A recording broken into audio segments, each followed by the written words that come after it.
Okay, before we get started today on Dan Crenshaw's weaselly ass, let me clarify the direction I was going in my previous video and why. You see, I had a couple of comments about Trump and the vax, and then Kevin McCarthy in the speaker position he's oh so desperate to get his grubby little hands on. First things first, Trump does tout the vax to this very day. And yes, it makes me throw up a little in my mouth every damn time I hear it. Not because I particularly give a shit about his opinion on the Fauci sauce. More importantly, because I know it drives the MAGA voter insane. Why don't I care about his opinion on the sauce? Well, because I know he won't force it on anyone. That's a leftist communist sort of thing to do. But what really gets me irritated is, where does Trump and our new beloved savior from Florida differ in opinion? And for that matter, what other prominent Republican has actually come out against the vax? Rand Paul, maybe, kinda, because he has questions about its efficacy? You see, that's what gets me so damned irritated. The double standard. The convenient double standard that sets the storyline that Ron DeSantis is a better candidate than the Donald.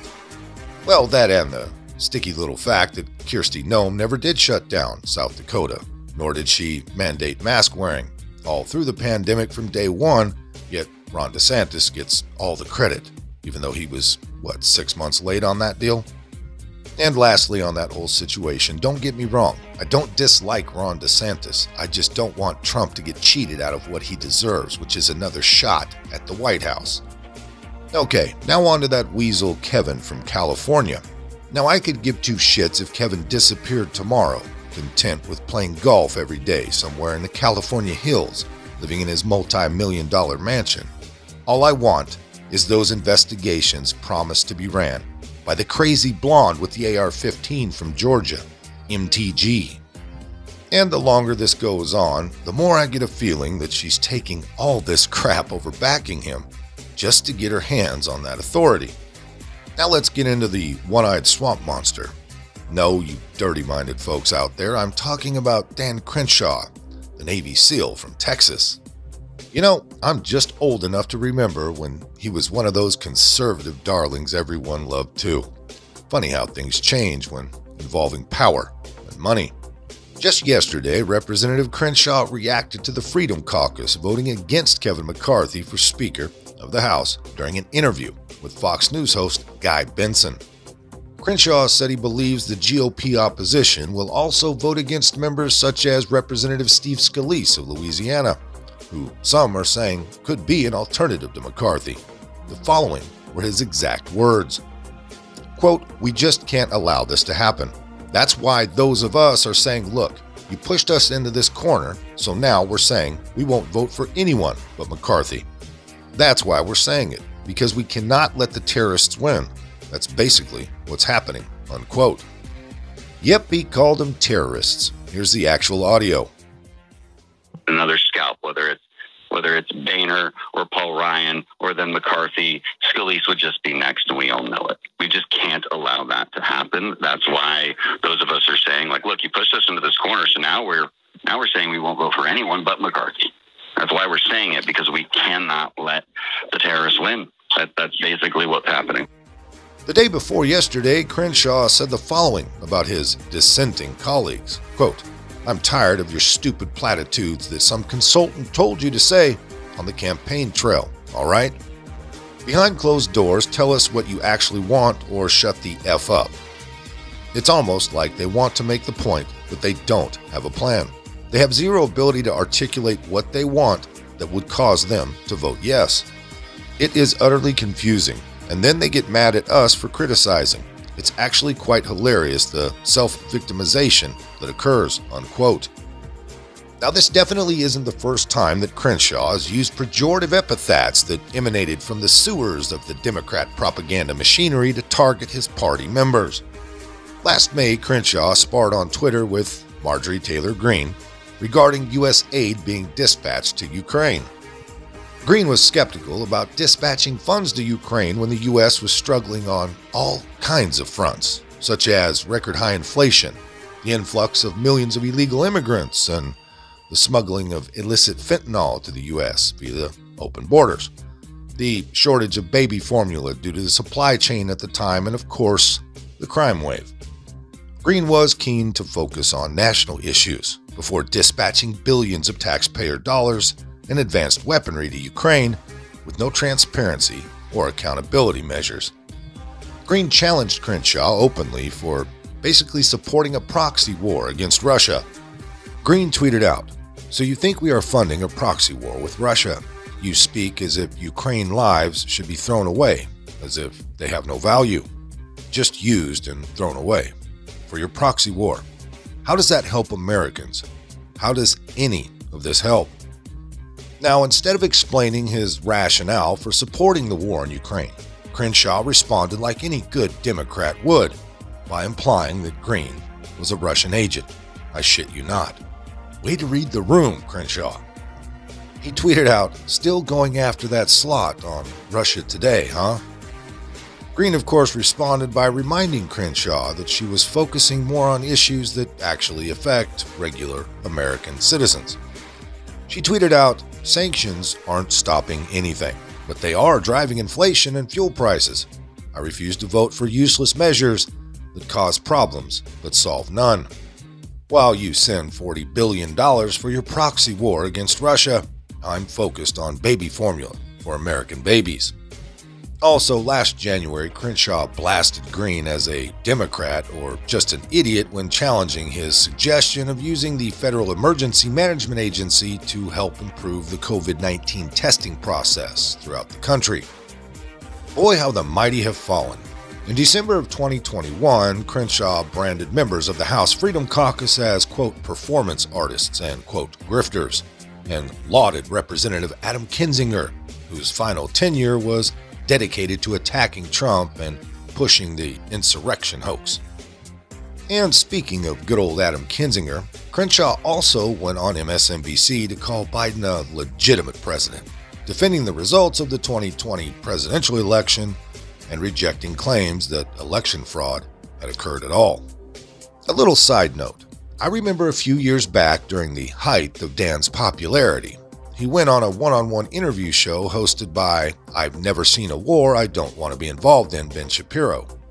It was some sort of Sunday morning exclusive that Ben was doing, complete with annoying orange round lights in the background. He had all the typical characters on, you know, the handsome gay conservative and the outspoken conservative Canadian professor, asking them all the same old questions you've heard them answer at least a dozen times before. But I distinctly remember that Crenshaw interview, because it was like little Ben was, well, a little too excited, if you know what I mean. It was almost uncomfortable. Anyways, it was at that point that I kind of knew what we were getting into with Crenshaw. A difference of opinion in any political party is absolutely healthy. There must be debate and discussion. But what Crenshaw was engaging in with Marjorie Taylor Greene wasn't debate, but spurious attacks. So let's dig deeper to comprehend why Crenshaw is doing this. Crenshaw is probably from the group of Republicans who desperately want to be regarded as, you know, one of the good ones by the Democrats, and craves favorable mentions in Democrat mouthpieces such as the New York Times, Washington Post, MSNBC. Now, there is nothing more that the Democrats and the mainstream media love than a Republican attacking other Republicans. They are particularly gleeful when the target is MAGA Republicans. Now, in Crenshaw's case, it's even better, because according to the mainstream, Crenshaw is a MAGA Republican attacking other MAGA Republicans. It gives the Democrats and the media a chance to claim that even MAGA Republicans have had enough of the extremist Trump wing of the GOP. Now, most importantly, and most harmfully, at least to the more gullible low IQ masses around this country, it gives the media a chance to claim that they are not against Republicans, but only the loony, dim-witted, and bigoted wing of the party. Like this example, CNN called Crenshaw a teller of inconvenient truths when he attacked the Freedom Caucus of his party. Now, in return for attacking his colleagues, the DC Democrat swamp could facilitate lucrative deals for Crenshaw. Crenshaw already has a book deal that he signed for which he received $250,000 in advance and made over $100,000 in book royalties. Coincidentally, the National Republican Congressional Committee bought $394,000 worth of what is simply called books from a Washington, D.C. retailer. There could be many similar lucrative deals for documentaries or podcasts. If Crenshaw quits or loses, he could become a media pundit, much like Adam Kinzinger. Now, the other possibility is that Crenshaw has a genuine disdain for regular working class Americans, I guess. You know, we see this very often. Leftist elites with a superiority complex display a condescending attitude towards regular folks, particularly those residing in flyover country or middle America. DC is particularly scornful, perhaps because they see these citizens as impediments to the permanence of power. This attitude also prevails in showbiz, where the likes of a Stephen Colbert consistently symbolizes that smug disdain for the American working class citizen. Now, there have been quite a few instances of Crenshaw attacking MAGA Republicans, which proves that his utterances were not accidental or the result of momentary frustration or anger. So yeah, the disdain seems visceral. Funny enough, though, Crenshaw has never used foul language or derogatory labels for the Democrats. The thing I don't understand is, to the likes of the Crenshaws of this world, do they not realize that for the modern Democrat, a Republican will always be the enemy? No matter how hard they try, they will always be uncouth, racist, sexist, xenophobes, and white nationalists in the eyes of every Democrat. So as long as they're attacking their own, they are useful idiots for the Democrats. They may be invited to the party, but will only get a seat in a lonely corner of the room. So basically, they will always be the second-class citizen who has to constantly apologize for their existence. Perhaps for the likes of the Cheneys and the Kinzingers and the Crenshaws, pecuniary gains trump personal pride. The Democrats probably see the unprincipled and globalist Republicans, such as Crenshaw, as their best chance to retain power despite losing electorally in the midterms. The R after Crenshaw's name is merely a mask.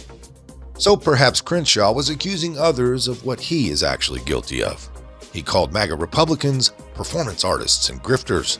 Perhaps it is Crenshaw who is the one pretending all along for electoral gain.